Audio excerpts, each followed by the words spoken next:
صرف ایک خبر کی طرح لیں کہ وہ اٹھا اور ان کو لے کر گیا اور مصر سے واپس آئے اور یہودیہ اور ہیرودیس مر گیا اور وغیرہ وغیرہ،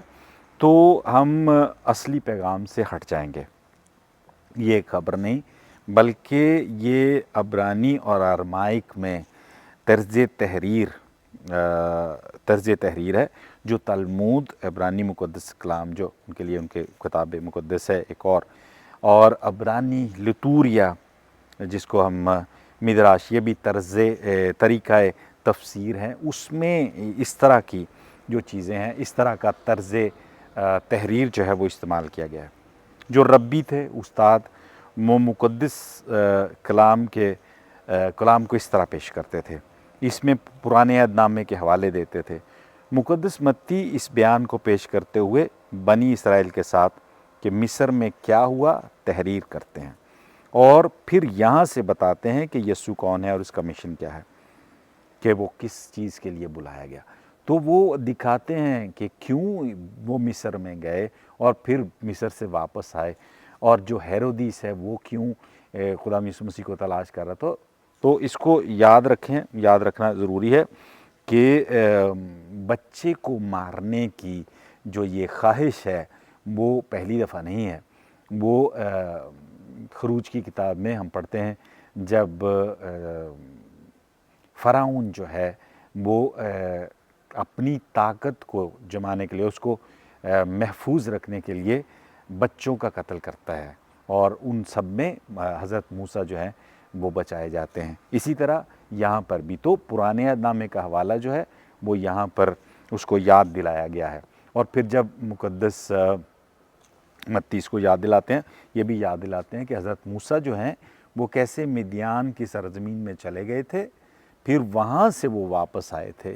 اور وہاں سے واپس آ کر انہوں نے خداوند کے ہاتھ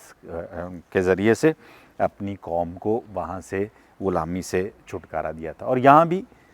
مقدس متی یہی دکھانا چاہتے ہیں کہ کیسے خدا یسوع مسیح جو ہیں وہ مصر سے پھر واپس آ کر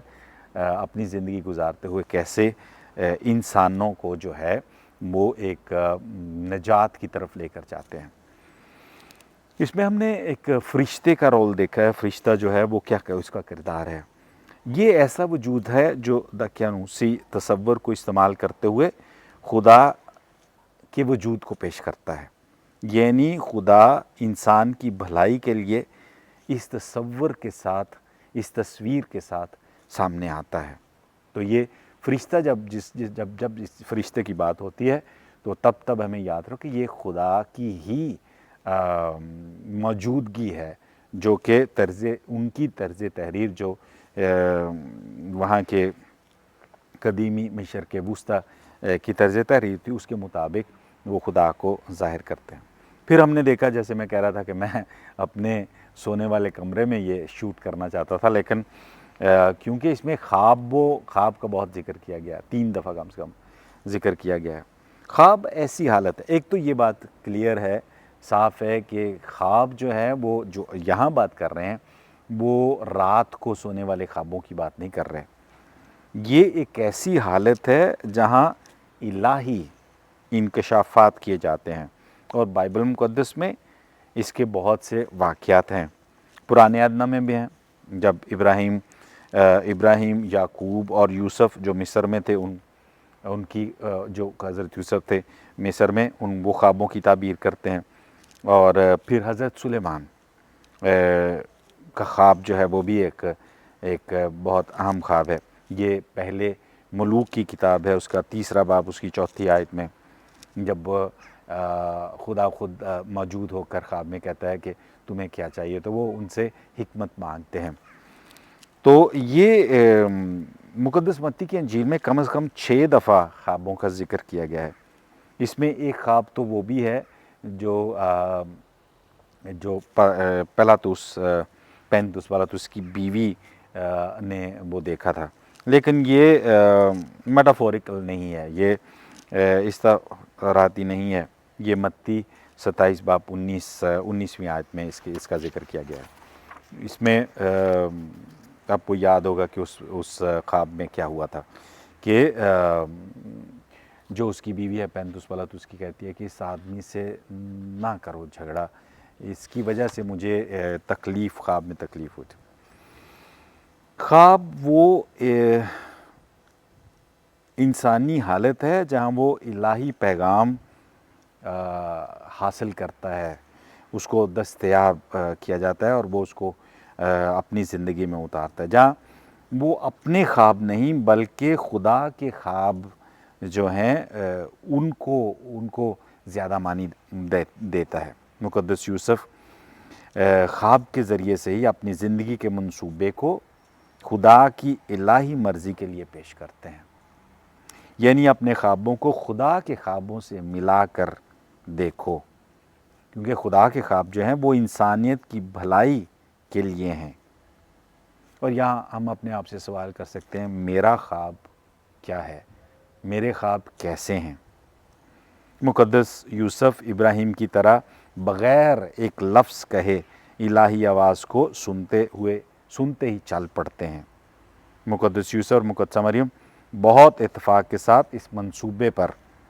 چل نکلتے ہیں، کیونکہ دونوں کے لیے مرکزی نقطہ جو ہے وہ خدا کا منصوبہ ہے، یعنی انسانیت کی بھلائی کا منصوبہ۔ اور یہ ہر بچہ جو ہے اپنے اندر انسانی بھلائی کا منصوبہ لے کر پیدا ہوتا ہے۔ والدین اسے پایہ تکمیل تک کیسے پہنچاتے ہیں، اس کے آگے ہم سوالیہ نشان لگا سکتے ہیں۔ جو اس تلاوت میں پرانے عہد نامے سے جو پہلا حوالہ لیا گیا تھا وہ ہوشیع اس کا 11 باب اس کی پہلی آیت میں ہے، جب اسرائیل ہنوز بچہ ہی تھا تو میں نے اس سے محبت رکھی اور میں نے مصر سے اپنے بیٹے کو بلایا، پھر اسے اپنے گال کے پاس لگایا، اسے جھک کر کھلایا، پھر مصر کی غلامی سے اسے رہائی دلائی اور اس کو پھر وعدہ کی ہوئی سرزمین میں لے کر آیا۔ یہ واقعہ جو ہے خدا یسوع مسیح کو مقدس متی جب بتاتے ہیں کہ وہ مصر میں جاتے ہیں اور وہاں سے خدا نے اپنے بیٹے کو بلایا، یہ وہ نبوت ہے جو کی گئی تھی، جو ہوشیع نبی جو ہیں اس کے 11ویں باب میں کی جاتی ہے۔ مقدس متی کے مطابق حضرت یوسف، مقدسہ مریم اور یسوع اس وعدہ کی ہوئی سرزمین سے نکلتے ہیں، کیونکہ اب یہ غلامی کی سرزمین بن گئی ہے، کیونکہ یہاں پر ہیرودیس فرعون کی طرح بنی اسرائیل کو اپنا غلام بنا رہا ہے، اور یہاں یسوع اس مادی سرزمین میں نہیں بلکہ کوئی بھی ایسی حالت جو ہمیں غلام بنا کر رکھے اس سے آزاد کروانے کے لیے آتے ہیں، تاکہ ہم حقیقت میں انسان بن جائیں اور غلام نہیں۔ مصر یہاں وہ غلامی کی سرزمین کی علامت بن گیا ہے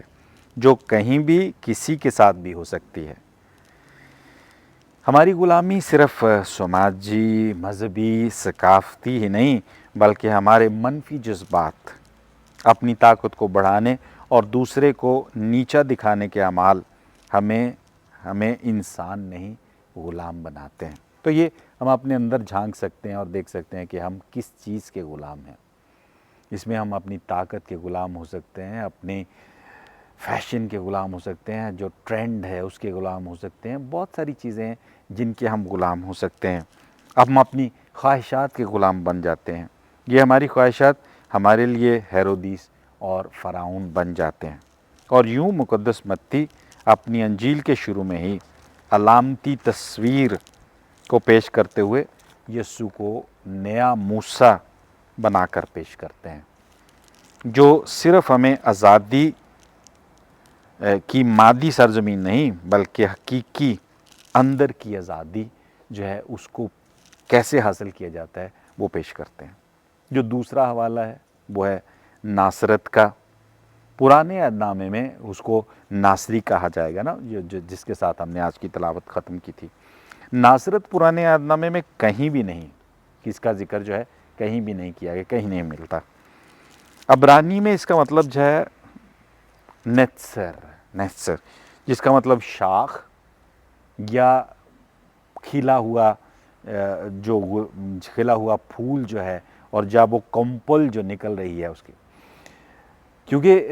اگر آپ نیٹ پر جا کر دیکھیں تو جو ناصرت ہے وہ درمیان میں ہے، اور اس کے ارد گرد جو شہر ہیں وہ اس طرح ہیں جیسے ایک پھول کی پنکھڑیاں جو ہیں وہ کھلی ہوئی ہیں اور وہاں سے جو یہ کومپل ہے وہ نکل رہی ہے۔ تو شاید اس وجہ سے اس بات کا ذکر کیا گیا ہے، اس تصور کو پیش کیا گیا کہ وہ ناصری کہلائے گا، یعنی وہ کومپل کہلائے گی۔ اور یہ ہمیں یاد دلاتی ہے اشعیاء نبی اس کا 11ویں باب میں، جہاں پر اس بات کا ذکر کیا گیا کہ ایک کومپل جو ہے وہاں سے دوبارہ سے جو خدا ہے اپنی جو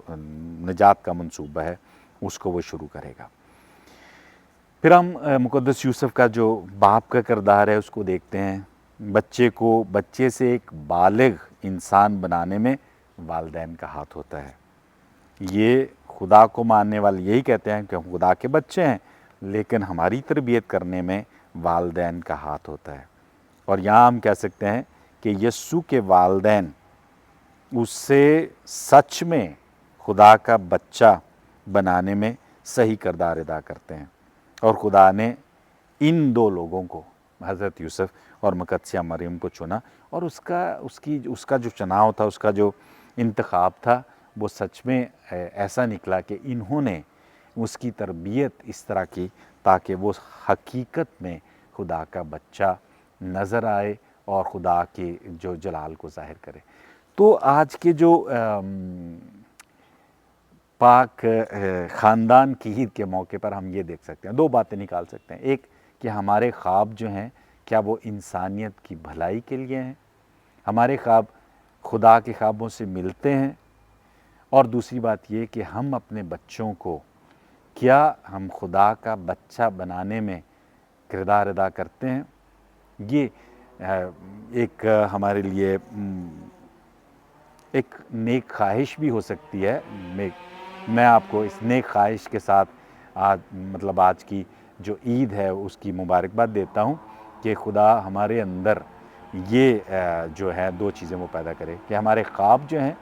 وہ خدا کے خوابوں سے، یعنی انسان کی بھلائی کے لیے وہ خواب ہوں، اور دوسرا کہ ہم اپنے بچوں کو جو ہے وہ خدا کا حقیقت میں بچہ بنا سکیں، ہم خود بھی کسی چیز کے غلام نہ ہوں، ہمارے اوپر کوئی ہیرودیس یا فرعون نہ ہو، بلکہ یہ جو چھوٹا سا بچہ ہے جس کی تربیت ان والدین نے کی ہے وہ ہمارے لیے ایک مشعل راہ ثابت ہو۔ شالوم بھائی اور بہنوں، آپ سب کو، آپ کے خاندانوں کو بہت مبارک ہو۔